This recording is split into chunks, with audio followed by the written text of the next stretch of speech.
All right, everyone. Hello, hello, hello. Happy Wednesday. I am so excited about this chat that we are going to be doing today. I know so many of you are as well. I am joined by the one, the only Helen Pluckrose, the editor of Areo Magazine, a digital outlet devoted to publishing long-form arguments about politics, ethics, and culture from a broadly liberal humanist perspective. Helen is a political and cultural writer and speaker whose current focus is primarily on social justice scholarship and activism.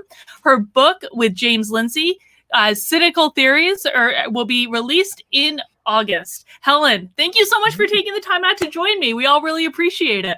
Oh, thank you for inviting me. I'm looking forward to this conversation. I think you have much more practical experience of the problem than I do. Well, and I think, we're both kind of tackling this from different sides of the coin. So our topic today is going to be white fragility and what people need to know about white fragility. And I became aware of fragility, I think almost a year ago now. But it was more so in like a theoretical sense. I knew this thing existed. I knew it was going on college campuses. I knew people were talking about it. But a couple weeks ago, after the George Floyd murder and all of the protests and Black Lives Matter things that followed that, I started seeing everywhere with my clients, my corporate clients emailing out to their workforces saying, you have to read this book, White Fragility, and we're going to be doing this training on white fragility. And I've had people all over the internet sending me documentation that their employers are making them read this book. And so it's making its way into the real world now, which is inherently concerning to me. So I have kind of that practical lens on it, but you really understand the ins and outs of what this philosophy is. So how did you get started investigating this sort of work? Well, I'm from the humanities myself, from literature, and I've always been interested in studying late medieval women's religious writing. So this, you would think, should be quite safe from social justice scholarship, but in fact it isn't.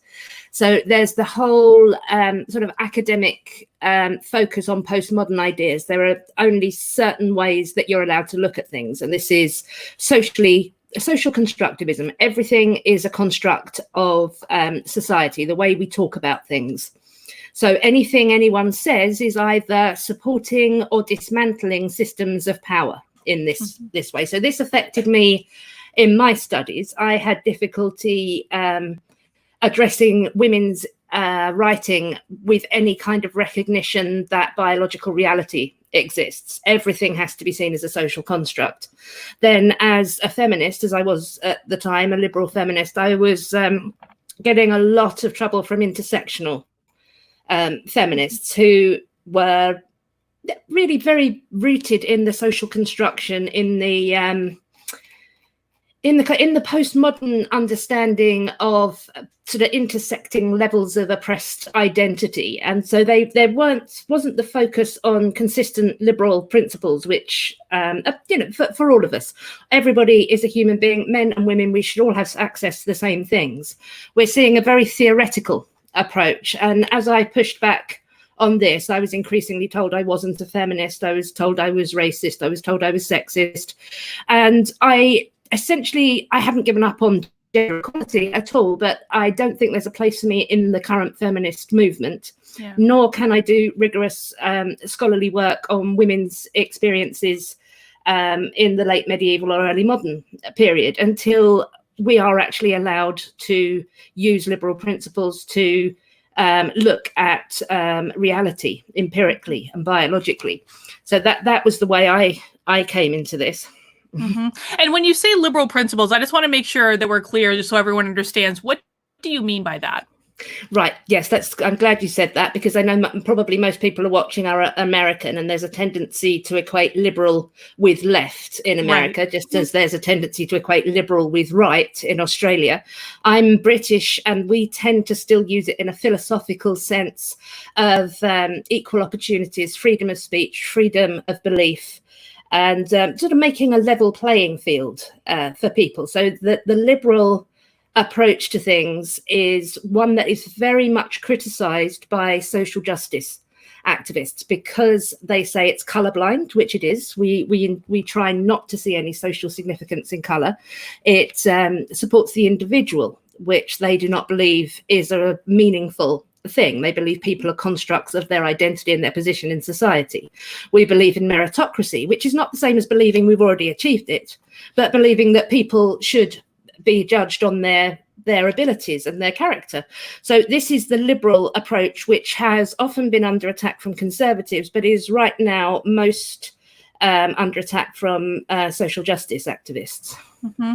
I mean, and that to me is so ironic because, I mean, you know, I very recently woke up to the role that social justice was playing in our broader culture, and I always expected these ideals and these philosophies to be attacked from the right, from the conservative branch in the States, but then to see it coming from the side I had politically aligned myself with was kind of a shocking thing for me to understand. It's very Orwellian in what they're doing. It seems as though they're really trying to redefine a lot of terms that, you know, like the term racism or any of these things. They're trying to redefine those terms in a different way than they've been defined before. That is the move from liberalism to social justice. Whenever you see a definition change from individual and universal, like racism is universally prejudice against race. Racism is something that is done by individuals because of their individual attitude of discriminating by race. Obviously, it can then get into systems, organizations, and then we add systemic onto it as well, because we're now looking at a system that perpetuates racist ideas. But then this has changed, the concept of racism has changed to being a system that is underlying everything and that is perpetuated by everybody all of the time. It doesn't matter if an individual has racist ideas or not, nor is a racism understood as universally prejudice against someone because of their race. So every time we see that shift, we are going from accepted liberal principles to social justice principles. Now, I mean, my understanding, based on, you know, the philosophy that Robin DiAngelo pushes forward in White Fragility, is that if you are a white person, you are inherently racist. And the best thing that you can do is sit in your discomfort and learn to deal with your implicit racism by paying people like Robin DiAngelo a lot of money. And I know it's a little bit of a cynical kind of like high level overview, but do I have that essentially right? Yeah, I mean, that's the whole idea of discourse theory, which is where she's coming from. It's a very sort of from Michel Foucault. A lot of what we're seeing now comes from this idea that discourse is the way we talk about things, is how we establish knowledge, and it always works in the service of power. So DiAngelo's and a lot of other scholars as well, the underlying concept for this, more so than white fragility itself, is whiteness. Now, whiteness is understood as the system in which white people operate, and their interactions, their way of speaking, everything that they do functions to oppress non-white people, particularly in the US, Black people, and maintain white privilege. So when Robin DiAngelo says that all white people are racist, she doesn't mean that we all consciously think of ourselves as superior to other races. It means we are participating in this system, usually without our own knowledge, which keeps Black people down. And so, you know, I guess when we're applying this to the workplace, it would seem that, you know, organizations are essentially doing this training now. And my understanding of the training is, you know, it's funny. I had this document from the city of Seattle that they're making all their white employees go through this training. And, you know, so they're saying things like, if you, I'm just looking, actually, let me share my screen so people can see it right now. Let's pull out some examples of how they're saying white supremacy manifests in the workplace. Oh, we can see that. Excellent. So in their terms, white supremacy might manifest by spending little time or energy or money put into reflection or identifying lessons learned that can improve practice, or in other words, learning from mistakes. So they're essentially saying that white people are building these systems where they don't really want to learn from mistakes. And when I'm going through documents like this that are, you know, picking apart every negative piece of an average work experience. They're basically saying, if you don't give out positive feedback, that's white supremacy. If you proceed with a sense of urgency instead of, taking the time to talk to every single person about every single detail, that's white supremacy. To me, these are just very common mistakes that happen in the workplace that has more to do with someone's inherent work style or their preferences and tendencies and how they operate in the workplace than it does to do with race. So how are things like this becoming white supremacist? I don't understand that connection. Yeah, this is because you're still thinking in a very liberal way, and I hope you carry on doing that. You are seeing, somebody hasn't communicated well enough, they haven't been encouraging enough.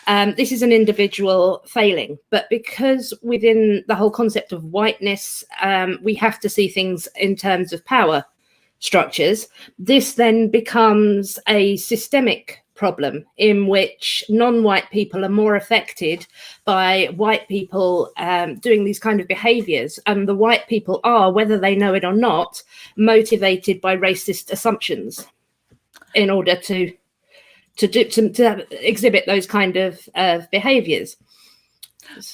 Well, let me ask you this, because there's a line in this that I thought was so interesting. It's way up at the top. It says organizations that are people of color led or a majority people of color can also demonstrate many damaging characteristics of white supremacy.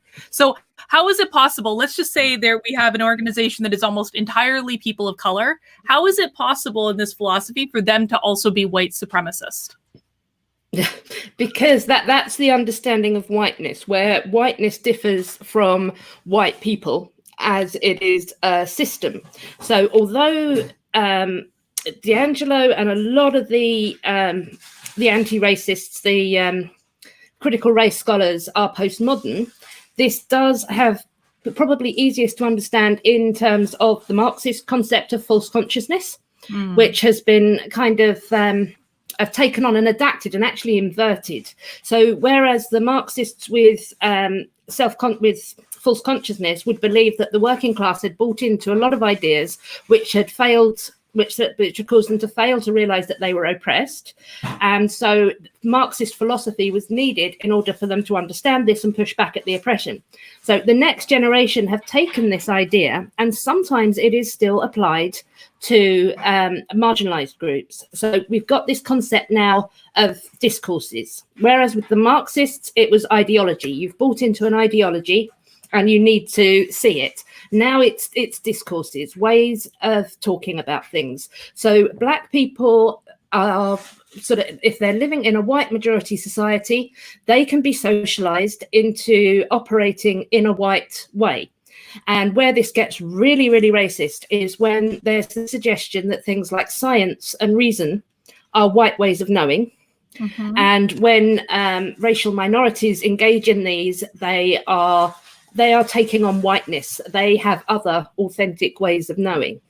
This is really quite appalling, as I as I hope you see. But yeah, that is how people of color can be accused of exhibiting whiteness and white supremacy by speaking into the system that protects white systems and white ways of knowing. When you're operating in this system, I guess, what is the end goal that they're striving towards? What does success look like to them? So we're talking a lot. This is actually a really complicated question because they're not terribly optimistic.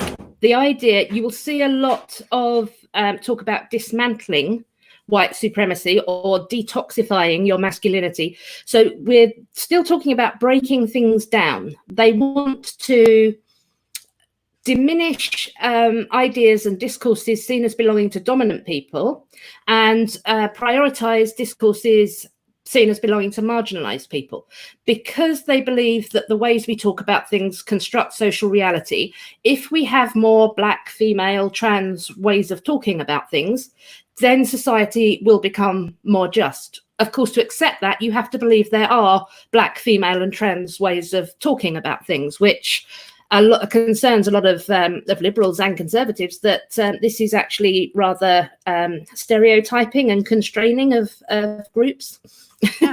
I mean, no, it seems incredibly stereotyping. I mean, I worry all the time about, I think all the time about, if I had been born 20 years later, I was such a tomboy growing up, right? And so I kind of I look back at my childhood now, and I'm like, would my parents have tried to transition me because they thought that girls who act boys were trans? I mean, like, these types of things, like, it blows my mind when you think about the stereotypes that are just being constantly reinforced. And for me, when I look at documents like this thing from the city of Seattle, it's almost like they're trying to reintroduce things as they're trying to reintroduce racist elements that I won't say we completely took care of them, because I think there are very real conversations to have about race, but that we had made so much progress on, and now it's like they're having a comeback.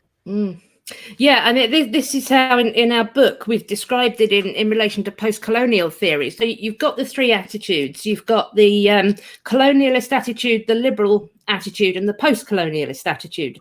So for colonialists, it was white Western men are reasonable, are ethical, are moral, they're liberal, we're better. We need to impose our values on the rest of the world because they're superstitious and unethical and passionate and all of these weaker things.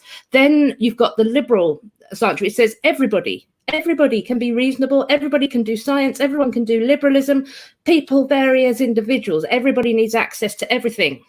Then you get the post-colonial attitude, or the social justice critical race theory attitude, and that says, no, we're going back to where we were before. Science and reason are white male things, and magic and feelings and experiences and traditions are belong to everybody else. But now we're going to say that science and reason is bad, and these other ways of knowing are good. So we're getting this idea that the West constructs itself as rational and liberal and empirical at the expense of the East was actually pretty accurate. But what is happening now is that is being repeated with its values changed. So this was known as Orientalism, making the East, or anybody who's not white and Western, into a certain inferior type of thinking. And that is being perpetuated again, except we're supposed to think that this is a good way of thinking. Now, I mean, is there any data to back up these assertions, or research that we would consider reliable and valid? Well, it's not really an evidence-based theory. No, I mean, there is empirical studies going on into different outcomes experienced by white people, Black people, South Asian people, and these are very valid. These should not be confused with critical race theory or social justice activism. So there is strong evidence that African Americans have lesser sort of life outcomes than white people do, in many ways, in financial ways, in health ways. So this all needs to be looked at empirically. The social justice approach, which really just tries to make the cause this system of whiteness that works in mysterious ways, is not helping to deal with any of these real material issues. It's getting in the way. I think about one of the first introductions I had in the workplace to social justice manifesting in real life was the idea of microaggressions. What is a microaggression? Okay, a microaggression is when there's an underlying assumption read into somebody's meaning. So the person who developed the idea of microaggressions is Gerald Wing Sue.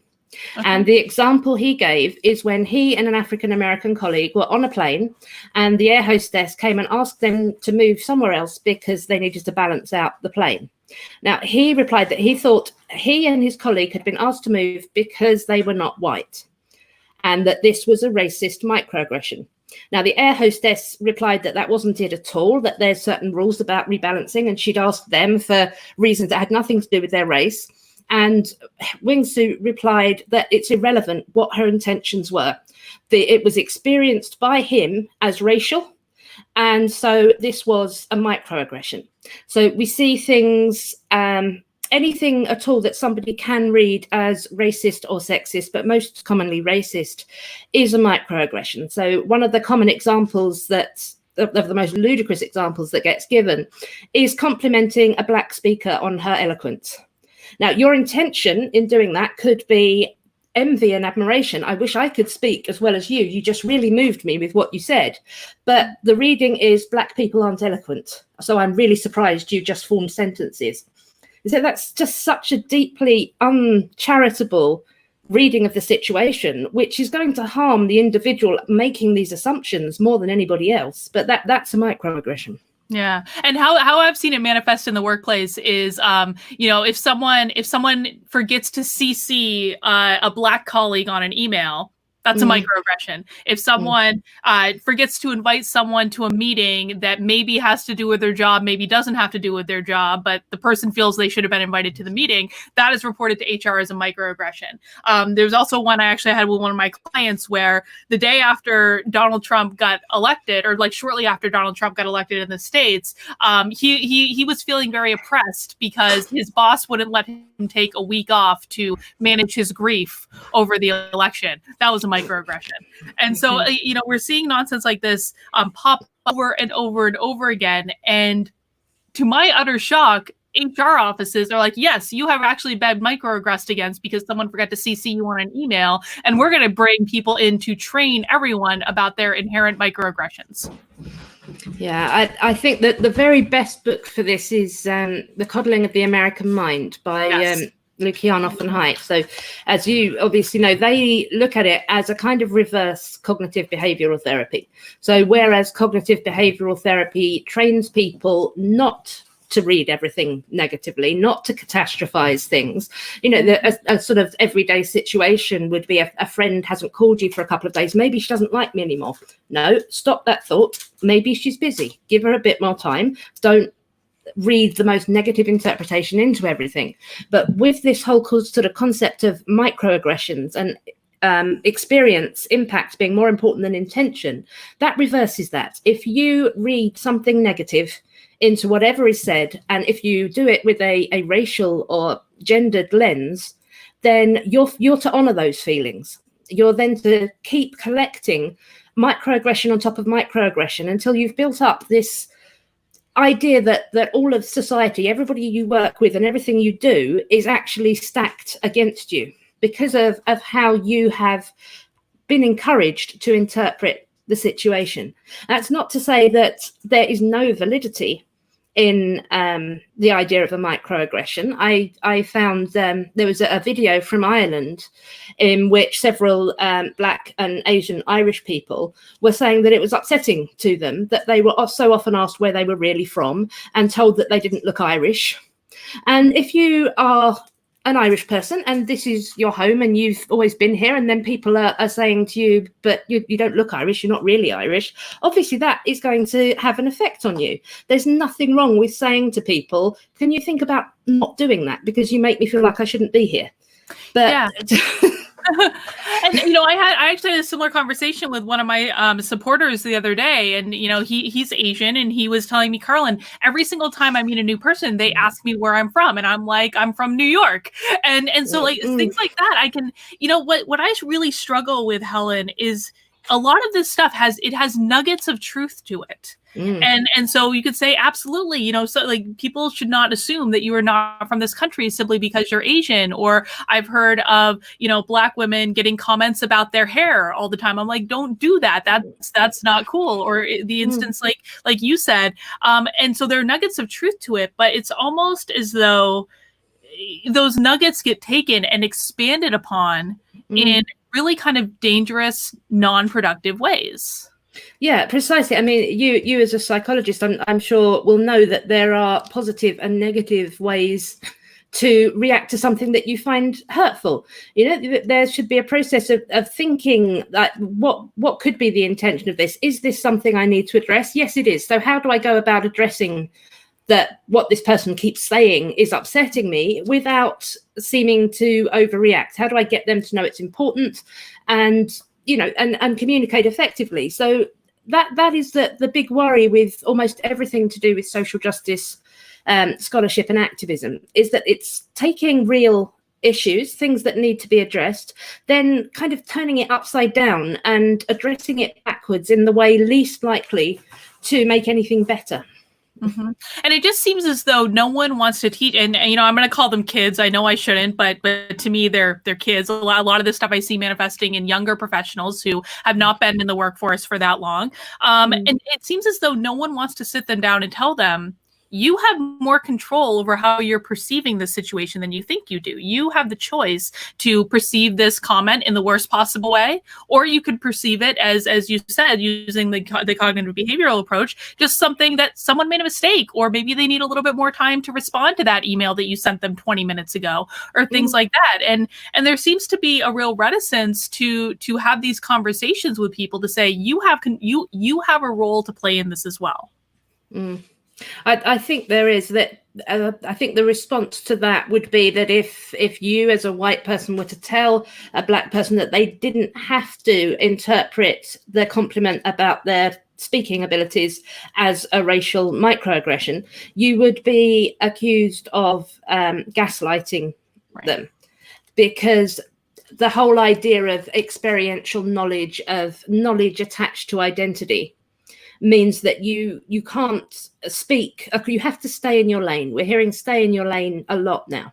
So if you get somebody who says, well, I think that was racist, then the only person who could discuss that is another person of the same race. However, if one black person were to think a comment were racist and another one were to say, I think you're overinterpreting there, that doesn't mean that they're not more legitimate because they are black. There's this whole idea, well, we're listening to black people. It's the black experience, black voice, authentic black voice. But this, it still comes down far more to values. If we get somebody who is black but doesn't go along with the theory ideas, this doesn't mean that this is another authentic black experience. This means that this person isn't woke yet. This whole idea of woke, that in scholarly terms is known as critical consciousness, means you have developed the ability to see a lot more of the oppressive systems than other people can. So it really is quite a religious mentality. No, I mean, it very much is. And I've compared it recently to cults like Scientology or Landmark, and you know, Scientology, and I don't know, I'm sure you're familiar because it's crazy town. But Scientology, it kind of starts off with the same thing. There are nuggets when people get very intro levels of Scientology, like Dianetics. They take nuggets of ancient wisdom, things that they did not invent. They reinterpret them, but these are techniques that work and they make people feel good, and it gets them into the cult. And then all of a sudden, these people are paying all this money to take all these Scientology courses and are disconnected from their families and are disconnected from people who aren't Scientologists. And they're all of a sudden in a cult before they even realize what's happening. And when I look at the woke culture, the social justice culture, it almost seems like the same thing. It seems as though people start from a place of genuinely wanting to create a more fair and just society. They want to help people who maybe haven't always had as much access to opportunities as other populations. It starts from a good place, and then it just goes completely off course. Am I wrong about that? No, I think that's very much what we're seeing. We get a kind of Mott and Bailey thing where a lot of people are still sort of offering very reasonable solutions. You know, that there is a certain amount of prejudice that can be expressed without you having realized it. There's nothing wrong with suggesting people give some more thought to things every now and again. So that there is still that level. But then as you get trained to see the world in this mindset, it becomes very, very difficult not to see it. I just had a thread about this on Twitter, because I was talking about the time when I was researching for one of our papers, and I consumed an enormous amount of critical race theory over 3 days, almost all my working hours. And it really started to affect the way I saw everything. There was some CSI program or something. There was a mixed race girl who was graduating, and she came out and she was all happy and she hugged her white mother and she hugged her black father. And my thoughts were, she loves her mother, even though her mother's white, and her mother's part of this oppressive system. And then her father is even more affected than she is. So how do these family dynamics work?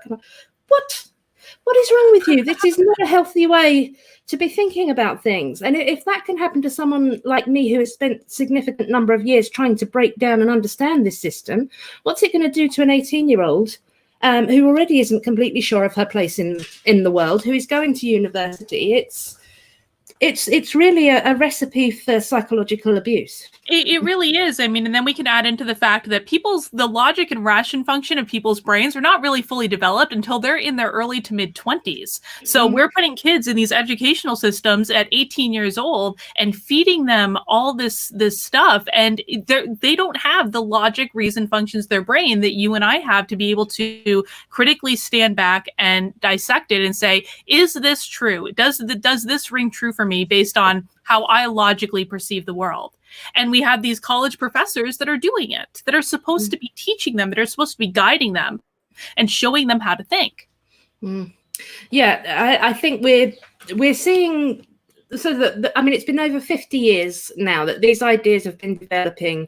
They came from postmodern ideas about language, power, and knowledge. They took a lot of the activist energy from the New Left, and then they've been just gradually making themselves more and more user-friendly. So I kind of think of it like a virus. So the first wave, it was so extreme. The first postmodernists, it was so extreme. It deconstructed everything, including itself, and it kind of burnt itself out by the middle of the 80s.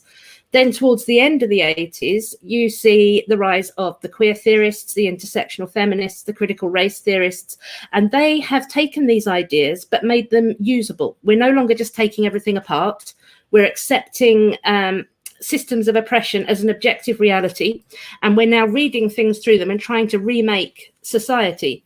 Now, since about 2010, this has got even more dogmatic still, and it's kind of reconnected in this generic thing called social justice, where it's just an absolute truth. It's objectively true that patriarchy, white supremacy, cisnormativity, heteronormativity, ableism, fat phobia, these all affect society all of the time, and our responsibility is to try and unpick them and see them wherever we can. This has not been recognized as a belief system that must be protected. People must be allowed to think like this, but it shouldn't be institutionalized, because it seems to carry on the good work of the civil rights movements. Because it seemed to be, yeah, we have done really well with gender equality, racial equality, LGBT equality, but we're not quite there yet. This is the continuation of it on a social level, but it isn't. It's not the same thing. It's a very, very different thing to those liberal movements which said women don't have the same opportunities as men, black people don't have the same opportunities as white people, why can't gay people get married? You know, that's the liberal approach. What we're seeing now is a complicated and really quite destructive belief system.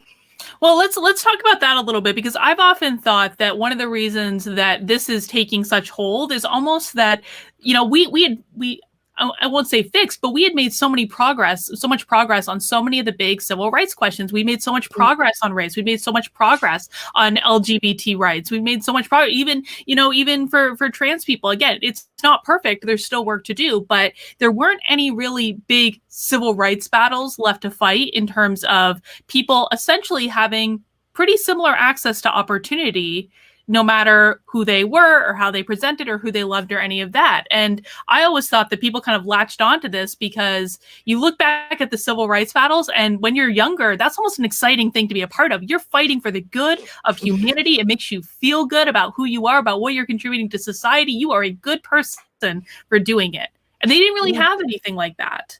And so you're saying like these are kind of different. So how is social justice different from just making sure that we're creating as much equity of opportunity as we possibly can for people?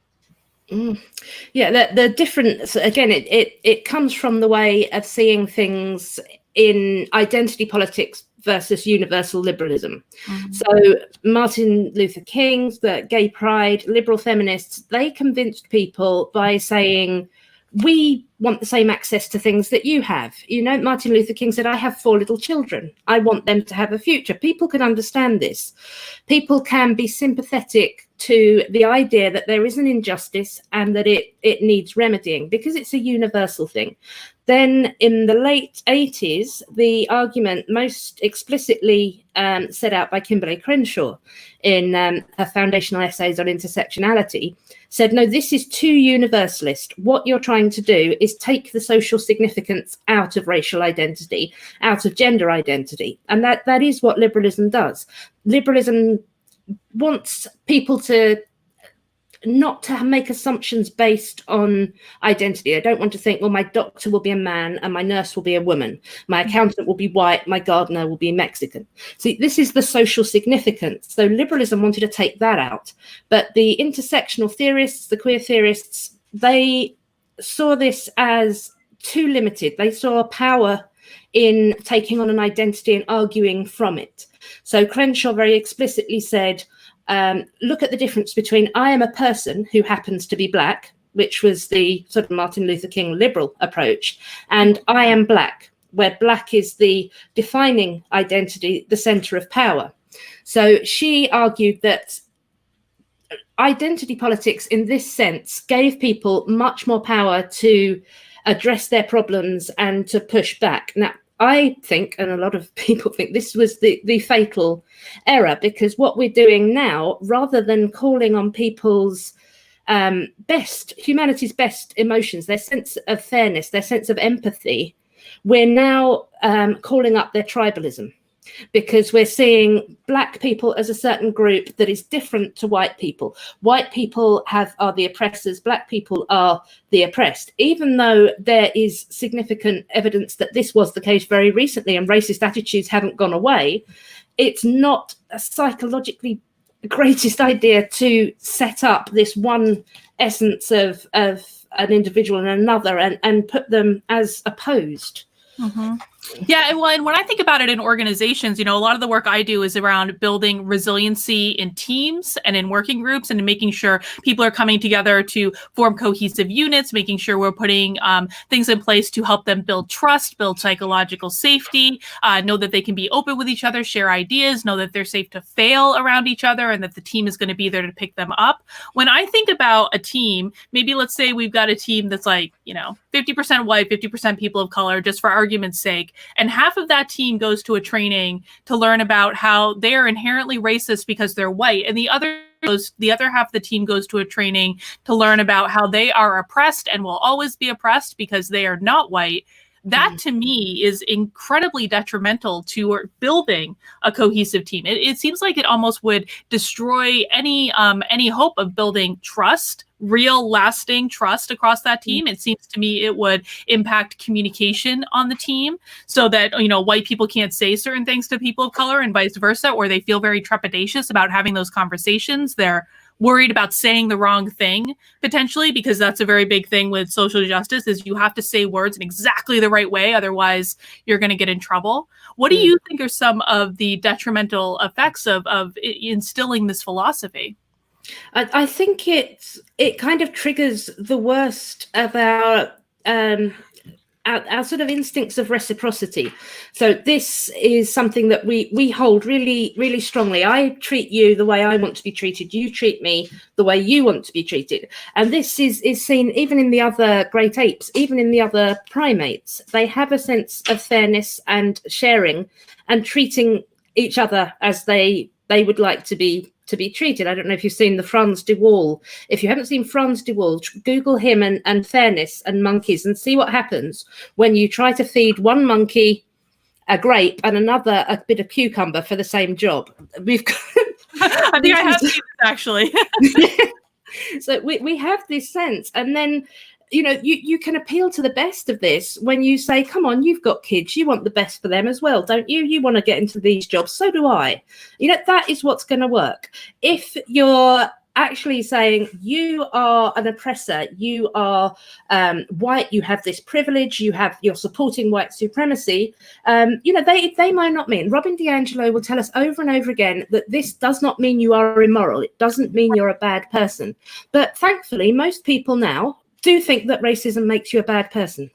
So they will tend to push back. If they are getting the feeling that they are being told that they are bad because of the color of their skin, a certain number of people are going to push back at that with racist ideas in the opposite direction.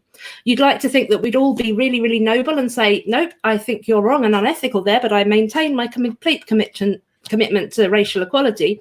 But some people won't. A lot of people won't. That idea of treat me as you would like to be treated is a really hardwired one. And if you treat people like the enemy, they're going to start believing they are. Right. And I think, you just made a really good point that Robin DiAngelo says that, this, just because you're inherently racist because you're white, that doesn't mean you're a bad person. It just means that this is the system in which you were raised in. And you probably never thought about it. But then at the same time, in the States, we have people losing their jobs left and right for simply doing things like, saying they're going to vote for Donald Trump on social media. Fired. Saying things like, I don't support Black Lives Matter, the organization, because I have issues with how the organization is running. Fired. And there's just no question. So it seems to be, this idea that you can be a good person and still be inherently racist is not brought forward in how this is being executed in reality, because we have certain ideas about that term. I think James Lindsay, my writing partner, he put it in a really good way. He said that if you understand that to DiAngelo, you can either be white, you can either be racist. If you're white, you can either be racist and aware of it, or racist and in denial of it. So your way to be a good person is you're always going to be racist, but if you want to be a good person, you have to admit that you're racist. So people getting fired for saying things against this kind of theory, they are the bad people who are not doing the work that needs doing. They're not bad because they're racist while other people aren't racist. They're resisting dealing with their racism, and that's what makes them bad. Right. So there's just and the more you deny your racism, the more fragile you are. That's where the concept of white fragility comes in, because white fragility is defined as a sort of range of defensive moves, and they include disagreeing, being quiet, or going away. So this essentially only leaves staying exactly where you are and agreeing, not to be racist, not to be fragile, rather. So, I have one more question, and then I have a whole bunch of questions that I've got from people who sent them in beforehand. But Helen, why is this ideology so appealing to people? Because I can't read the book White Fragility in long stretches. It makes me actually feel very ill to read that book. And it's written, it's so poorly written. It is one of the most poorly written books I've ever read. It is not it is not engaging in any way. And so why is this ideology pulling so many people in? It just seems like it's everywhere. I think it seems much bigger than it is. You had over in the States, you had that Hidden Tribes survey, didn't you? And I think that found that 1 in 12 people believe in the ideas that we would associate with social justice. So it's not a huge number of people, but they have a moral monopoly, really, at the moment, because the majority of society may not want to support these ideas, but the majority of society does think that racism is a bad thing, sexism is a bad thing, homophobia is a bad thing. So in order to be a good person in the way that we think of it, we need to support these anti-racist, anti-sexist ideas. Then, because they've got such a moral monopoly on everything, we see influential celebrities who want to keep their status. They are supporting these things. Big companies are supporting these things. We can't know exactly how many people genuinely understand. That's another thing as well. How many people understand what it is they're supporting? The reason we did our project when we sent all the papers to journals was because so many well-intentioned lefties who weren't in that sphere said that we were straw manning it, that they didn't actually believe all white people were racist. So the problem is that a lot of people tend to translate social justice ideas to something much nicer, something quite liberal, and then believe that that is what they're supporting.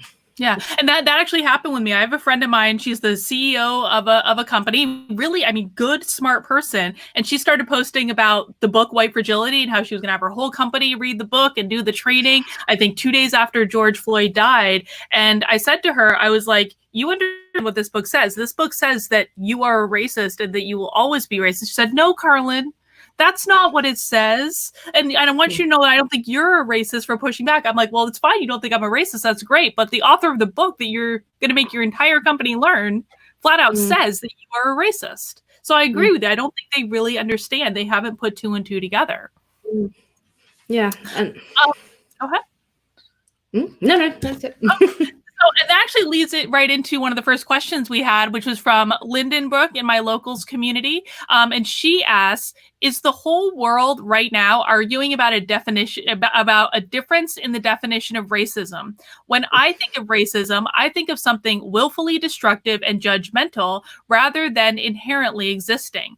How do you think that defining the term plays into how we discuss it? Well, we touched on this a bit anyway, didn't we? And I think this is the person who spoke then. I really hope she hangs on to that idea. And she says, no, we're not going to discuss racism as an invisible system that's affecting everybody.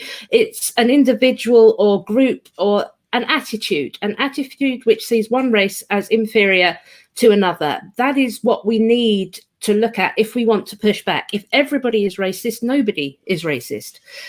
The whole sort of focus on the individual and their own ability to think about and reject racist ideas is absolutely essential to any kind of moral progress. Mm-hmm. Do you think it's going to be possible for us to come to kind of some consensus as a society about that definition of racism? Can we go back to that? I think we can, but my worry, because I think social justice is at its peak right now, and it's got an awful lot of destructive power, but I don't think it can carry on much longer, because it does just escalate more and more into madness. So I think it's going to get pushed back. And what worries me is that it can get pushed back by genuinely anti-equality forces, by right-wing nationalist populist ideas, which don't really want to protect women's rights, LGBT rights in the first place. So I think we can go back, but what we need to do is try and make sure that we go to a liberalism. And that isn't even really back. Liberalism is naturally progressive. Things were getting better. They keep getting better because we keep finding problems and incrementally improving them. So I hope that we can go back. But my worry is that we're going to see a right-wing pushback, and then we're going to have to regain a lot of the sort of civil rights losses.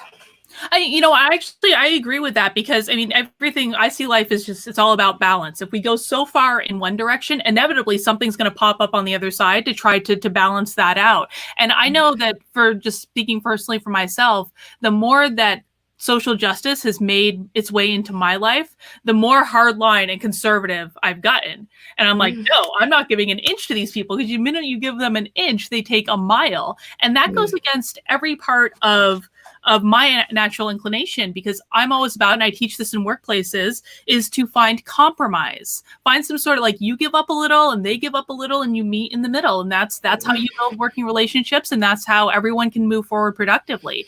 But it almost seems as though this is going to push people into one of two corners, where it's like you're either with it or against it. And that doesn't seem like a productive way for us to move forward as a society. No, I think there is this strong tendency to, when something really strongly stated is pushing at you, to push back at it with an equally strong statement in the other direction. So you've got everything is racist, which then gets pushed back at with nothing is racist. Now, some things are racist. So in order to be able to actually address these, we need to take neither of those positions. And it's, sometimes you get those awful memes where they have centrists saying, oh, well, let's just kill half of the black people or something. This isn't the kind of compromise either you or I are talking about. I think we're talking about something in the middle here, where we're saying, yes, actually, we can look at this individual situation and we can see that it was racistly motivated. We can condemn that was wrong. We can look at this situation and find that isn't actually shown. That might be the case, but we have the choice to read it more charitably, and we should do so. And then in this case, you are just being an ideological loon, and nothing there was racist. So, the idea is, the thing in the middle is the ability to discuss each situation and come to not have this whole sort of blanket thing that we're doing at the moment. We humans just have this tendency to all or nothingness.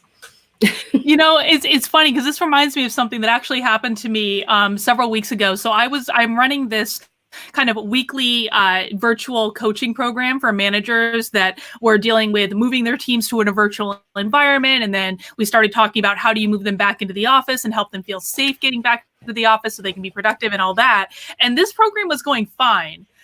For several weeks, we had meetings every single week. Everything was rosy until we started talking about moving back into the office. And then we had a call about that.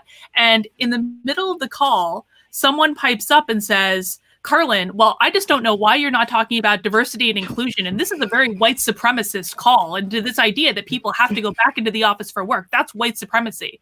And just, I mean, out of complete nowhere. And I stopped and I was like, well, that wasn't something I was expecting to happen on the call today. And I tried to reason with her and I said, well, you know, I view this as helping people focus on a purpose, helping people to feel psychologically safe going back into a workspace that is perfectly clean, where they can be socially distanced, where they can wear a mask, where they can start to get back to life as normal. And I think that that's a really good thing. And it ended up in just like this argument in the middle of the call in front of this entire group of people that I was trying to coach, until finally she says, well, we obviously have different values, and hangs up the phone and quits the group.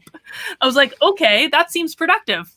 We're about to publish something like this at a different kind of email exchange in a different area within academia, where a conversation just suddenly gets taken over by somebody reading white supremacy into it, and then no productive conversation after that point can happen. People start signaling certain positions that don't actually relate to what the subject is at hand, and everything breaks down. Oh, and that's exactly what happened on the call, because I tried to find a way to compromise with her. I said, well, you know, I understand your perspective. Let's talk about it. Let's talk about it in relation to, you know, how would you handle this situation? Eventually, we do want to get back to the workplace. How would you handle it from the perspective that you're bringing? She did not want to engage at all. And it ended up in about half of the people quitting the program and just not coming back, because all of a sudden I was accused of being a racist, which they'd already paid me, which was fine. But, you know, it was like, you've taken this thing where we're trying to help people. We're trying to create a better, more productive environment. We're trying to give them opportunities to focus their energy in a positive way. And it all of a sudden is almost completely destroyed because of this idea has come into the equation. This process that we're talking about right now is called problematizing, and this is the dismantling process. This is the interpreting of white supremacy underlying everything.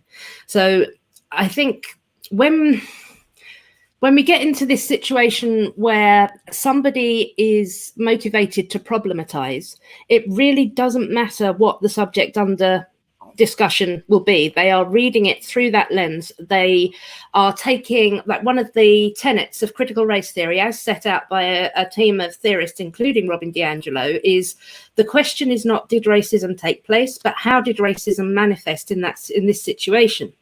So somebody will read the situation and deliberately looking for the racism. They will perform the act of problematizing, and then there is nowhere to go. Then it is done. People just have to apologize and try to do better. So an example I give of this when people are trying to understand problematizing is, suppose that you have a white sales assistant and a black and a white customer walk into the shop at the same time. Now, if she approaches the white customer and offers help first, this can be read as racist because she's assuming the white customer is more important. But if she was to approach the black customer first, this could be considered racist because she doesn't want the black customer unsupervised wandering around the shop. There wouldn't be, if somebody, a critical theorist or somebody with this kind of activism, somebody who has come to look at a situation and problematize it, there isn't a right thing to do. That racism must be there. That must be what it is. The shop assistant now needs to apologize for her part in this and try and do better. But there's no better that she can do. Literally, no. She's damned if you do, damned if you don't. Yeah. I mean, if she was to say, no, I went to that customer first because they were slightly closer to me, or, you know, any other reason, they would say it doesn't matter what your intentions were. your actions were experienced by the black customer, even if they weren't, as a racist microaggression. And this really harms people. Mm-hmm. I mean, and the question I laughed because the question I was thinking of is, can everything be made racist by looking at it through this lens? Like if I wear an orange shirt and walk down the street completely by myself, am I being racist? You can certainly find a way to problematize anything. I mean, this is what our papers did. If you want me, I could think of a way to problematize that. What is this orange? How does that relate to different sort of racial prejudices? Does it match sort of prison outfits? Is this something that we're not actually looking at? The incarceration, that you would so insensitively wear that orange in the street, not thinking of the people. You see, anything at all. When we were writing our papers, Jim found a way to problematize cornbread as racist. There's nothing that can't be read in this way. That's insanity. Oh my goodness. Let's see. Oh, and this is actually something that you touched on briefly earlier when you were talking about reading all of the social justice materials, and then you started seeing it in everything. Dennis asks, from what I know of white fragility, it ignores mixed families and behavior between other races in defense of an idea that it is white people that have the problem. So how does this play into interracial couples? Right. I'm not sure White Fragility actually does. I know the book I think of which addresses this most explicitly is Rennie Edo-Lodge and her Why I'm No Longer Talking to White People About Race. So she's writing in a UK context, but it sort of works on a further one. And there's a need, a lot of critical race theorists believe, for mixed race people to get a lot of support, to be recognized as black, if that is how they choose to identify, and for the power dynamics within the family to be recognized. So we've seen a flood of essays about how race works in relationship, what a good white person should do if they're in a relationship with a black person, how they have to recognize their privilege and not let it harm the relationship, how they have to raise their child in order to be supportive and recognize the dynamics within the family. It's horribly toxic. Edo-Lodge, she gives an example of a young mixed race woman who became completely alienated from her white family because she could not get them to see the racial dynamics that she saw. And, you know, while Edo-Lodge is saying this was the white family's failure to appreciate the black experience, from the outside looking at it, it just seems like she just lost a load of people who loved her because she couldn't really accept that they actually did straightforwardly just love her as herself. And it was really quite upsetting. So sad. Yes.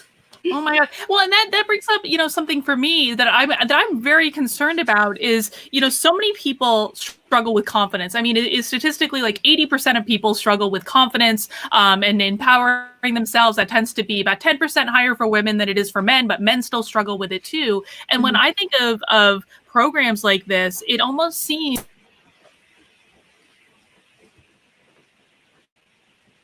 your speaker's got that. Oh, there we go. It almost seems when I see programs like this, it almost seems as though people are being taught to hate themselves and not fully accept who they are. And that to me is one of the saddest things in the world, because I firmly believe that so many problems in the workplace, in real life in general, honestly, could be fixed if people learned how to love themselves genuinely for who they are, without just being so critical of themselves. I can't see that it can really work well at all if we teach either young women that nobody takes them seriously, that they're considered less credible, or if we teach racial minorities that the whole world is stacked against them, that they will always be seen as lesser in every situation. It's really quite difficult to see how they could. I mean, they can develop the self-confidence, but alongside anger. I don't know how you'd go sort of forward with this. There's been a couple of stories so far about parents complaining that their small black children have been taught about white supremacy, and their brains aren't developed enough to understand this, and they have come home and said, what is wrong with me? Why why aren't I as good as white people? Because they've been told that society thinks this. And it's, I don't know how common that is, but it certainly isn't something I'd want to teach a child. You know, the world is stacked against you. Yeah, no, that to me is so upsetting, because I mean, children develop their worldview by the time they're 8 years old, and it is incredibly hard to change those parts of their brain after they're 8 years old. And we've seen so many schools popping up where they start them like 4 or 5 years old, teaching them how to be activists, and these social justice programs that start off when they're kids. And it's that to me is one of the most upsetting parts of all of this. And it's like, I mean, people are buying into it, and they're thinking that it is the good thing to do to enroll my child in these programs, and it's doing so much collective damage. I think when, like, 20 years from now, we're going to have quite a problem on our hands with people who come out of those programs. So a practical question, and this actually goes with something that that Jim tweeted the other day, or maybe even last night that I saw. A practical question. This is from Kaiser Sose. A practical question: if HR is trying to introduce white fragility or implicit bias training to the workplace, does Helen have any recommendations for points to bring up or criticisms to use to oppose this that would be well received in a corporate setting? I'm very glad that you asked that question, because I had a meeting today with Jim and someone else, and tonight I'm going to be writing a letter, and it'll be something that people can use, can adapt to their own situation, where they can respond to anything that's saying we're going to do white fragility training. Then you can respond to it by saying, I'm concerned about this approach whilst respecting the need for anti-racist policies in the workplace. Can you reassure me that, you know, certain things are in place? And I think because so many people, since poor Mr. Floyd was murdered, so many people have been writing to Jimmy. Thousands of people are saying, I want to write a letter. My workplace is making me do this. Can you read this letter I've written? And I've been saying yes to this because I think it's important, but there's so many. So I think if there is a template, and it will include things like, do say that diversity of ideas is important, and that anti-racism, anti-discrimination is important. Do not say that diversity is a terrible thing, because this could be understood. Right. So have these, trying to navigate the system, and because it is so complicated, because there are so many tripwires, people can really, say the wrong thing, be problematized, and just lose everything. So I'm going to, I don't know whether it'll go on Jim's new discourses or where, but there's going to be some kind of guide to questioning your employer's decision to have diversity training or white fragility training. That's actually really fantastic. One of the things that I've been kind of working on and playing with, and this was inspired actually by the chat that Jim had with Benjamin Boyce that I think I saw you tweet the other day, where they were talking about how it seemed as though all these companies all of a sudden had this cookie cutter diversity statement that they were putting out. It was almost like someone sent it out there and they were just copying and pasting. And so one of the things I've been working on is like a generic diversity statement that embraces diversity and inclusion, because that is important, but also embraces diversity of thought, diversity of approach, and saying we are an organization that is going to value both of these things at the same time. And I think that's really critical, because in an argument that I keep getting in on Twitter with people is they're like, Carlin, just tell people to shut up and do their jobs. Well, no, you can't take that. You have to you have to bring in good components of diversity and inclusion and say it's acceptable to do this, and then but you have to include these other components as well to make it palatable.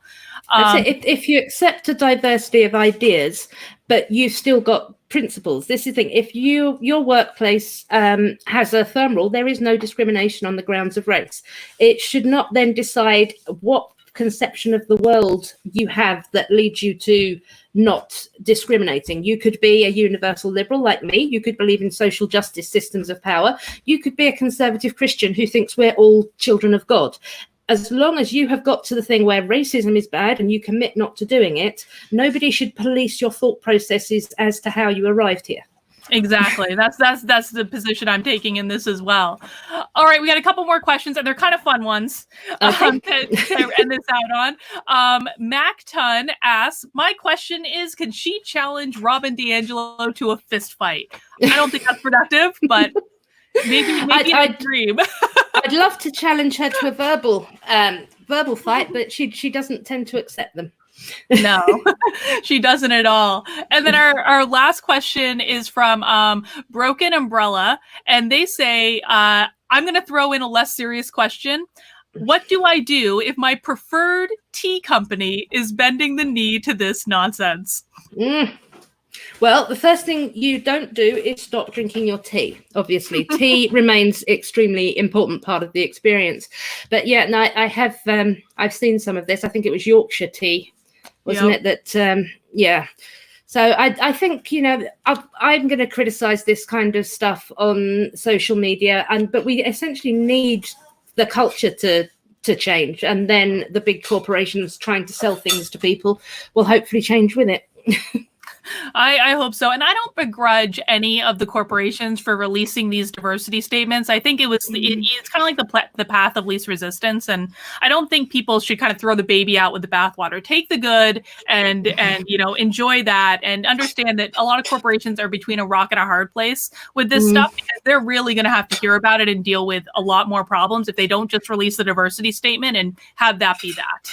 But we need to, I think, if we get a company who will stand against it, who will say, actually, no, we're not going with this. We value diversity and inclusion, but we're not going with this ideology. Then, you know, organizing a lot of people to support them would be a good thing. We do need, I can understand why companies wouldn't want to go along the wrong side of this, but we do need them to try and actually do that. We need them to be pushing back, because everybody who goes along with it, every influential individual or organization, is just strengthening it and making it more confident in itself. And I suspect that those companies would receive a lot of positive feedback in terms of, you know, purchases if they did that. I mean, we saw that with Domino's yesterday. Domino's kind of pushed back on this. Domino's was canceled yesterday, essentially based on a tweet that was 8 years old that they sent to the current White House press secretary. And, you know, and they pushed back and they said, we didn't realize something we said in 2012 was going to become political in 2020. And they got a great response from it, because everyone bought Domino's for dinner last night. Yeah. So I really think people are ready. There are so many more people than we see who are ready to be supportive of those who push back at it in an ethical way. Yeah, and it does. And I think I just want to end on that last point and emphasize that it does have to be ethical, and it has to be balanced. And you don't want to throw the baby out with the bathwater. There are some good, positive initiatives around diversity and inclusion to really, I mean, help workplaces and make workplaces better places to be for everyone. But that's different than what we're talking about with the social justice stuff. Very much so. All right. Helen, thank you so much for taking the time. Where can people find you online? You can find me far too much on H Pluckrose at Twitter. That's where I tend to be quite a lot. And you can read me at Areo Magazine and New Discourses. Awesome. And that information, guys, is in the description below. If you liked this chat, please give it a thumbs up. Please subscribe to my channel, all that good stuff. Helen, thank you so much. And I cannot wait to see that letter. I will share that letter far and wide as soon as it is written. Thanks, Carlin. It's been good talking to you. All right. Have a great day, everyone. I'll be back at you soon. Bye.